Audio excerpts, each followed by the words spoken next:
One man looked at England tearing itself apart and said, "This is easy. The king inherits power from Adam."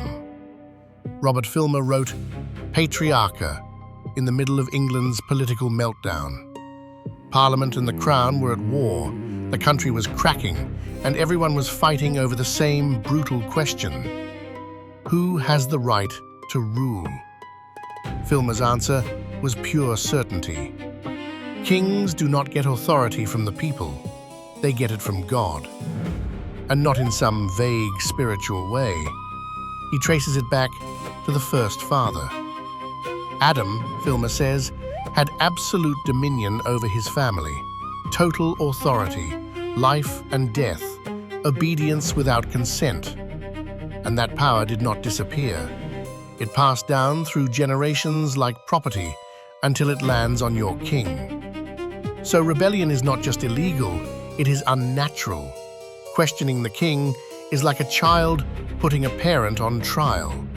The king answers to God alone, not to you. The timing made it combustible.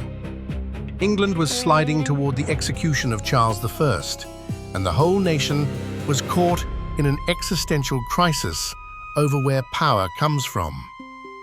Filmer was writing a handbook for absolute monarchy, while absolute monarchy was being challenged with swords and cannons. For decades, Patriarcha circulated in manuscript, whispered and shared like contraband. It was too explosive to print. In a world where kings could lose their heads, Filmer insisted they were untouchable. But Patriarcha did not become famous in Filmer's lifetime. It became dangerous later. After the Civil War, after the king was executed, after England tried a republic and then brought the monarchy back, a new fear took hold. What if people start thinking they can replace kings whenever they want? In 1680, Patriarcha finally gets printed. Not as a history lesson, as a weapon. Its message is simple.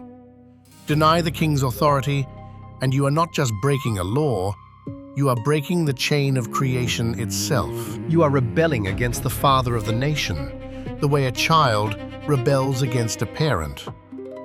Filmer is trying to make politics feel like family, and in his world, family is not a partnership, it is obedience. Adam's authority was absolute, he says, so every true king must be absolute too. No contracts, no elections, no consent. The people do not authorize anything. They are born into submission. Then the argument hits the public and runs into the most ruthless opponent it could have found, John Locke. Locke reads Filmer and says, "This is not just wrong, it is incoherent. Even if Adam had that power, where is the paperwork? Who inherited it? Which king on earth can prove he is the direct heir of Adam, and not just the heir of whoever won the last war? If you cannot identify the heir, Filmer's whole theory collapses. You cannot build political authority on a family tree no one can trace." Locke attacks the core idea. Political power is not parental power. A father raising a child is not the same thing as a king ruling a nation. You do not consent to being born, but governments still need consent to rule. And suddenly, Patriarcha becomes the perfect target. Because the more Filmer insists on absolute monarchy, the more Locke is forced to sharpen the alternative. Government as trust, not inheritance. Power as something delegated, not owned. A ruler as accountable, not sacred.